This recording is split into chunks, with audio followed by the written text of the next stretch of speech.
for WebiWave, my brand new webinar service. I don't say this lightly, but it does sound kind of hypey, so let me go ahead and explain after I say it. Now, WebiWave is going to change how webinars are done.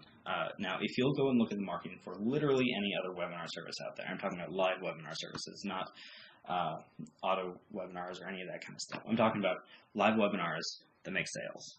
But anyway, if you go look at any of the other live webinar services out there, look at their marketing, you're going to find out they are all built for people to hold meetings. They're not built to make sales. And the fact that, they are really difficult to use, and there is a lot of dissatisfaction in the market out there. Go look up anything about GoToWebinar, go into any of the big Facebook groups, and you'll see people again and again and again posting about issue after issue after issue with these services, because they're not built for us. They're built for people who are corporate, people who sit in their office all day. When we use webinars, all we're doing is using them to sell. We need a simple solution. And this is a service that people are going to want to get in. People are paying $400+ a month for, tiny little rooms on GoToWebinar. I could go on and on and on about the problems with all these other services, but instead, why don't I just show you what WebiWave does best? Sell. So this is what people see when they first go to the webinar page. So for now, I have not started the webinar, so this is what they see. The training hasn't started yet, please. So all web-based, you don't have to worry about anything, completely hosted on, everything's taken care of on my end. All you have to do is fill in some fields, and that's it.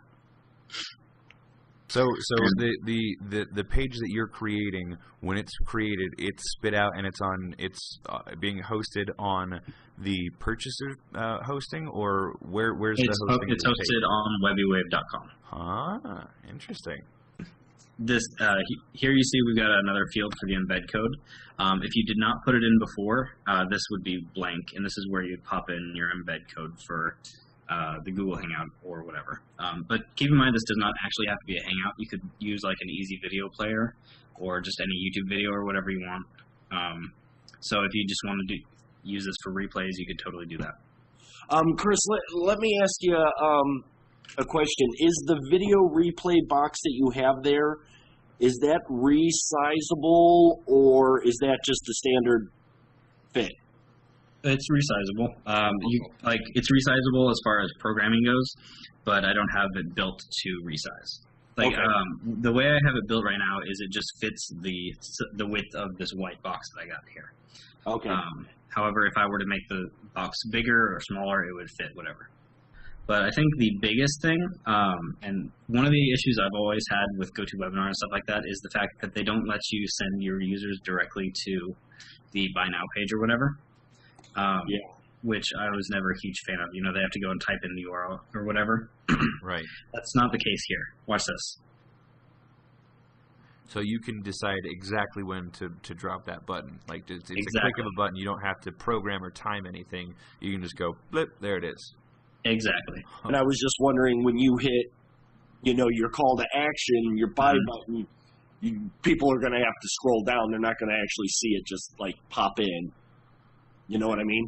Oh, well, actually, when it first shows up, it'll actually force their screen to scroll down to it. Oh, well, shit, that answers that. That fixes that problem. No, that's because that's where, people going, well, I don't see the button. I don't see the button. Well, that's not going to happen here. Nice. There's like a 5-second delay between when you hit the button and it'll automatically show the button down at the bottom, and it'll force their screen to slide down to it.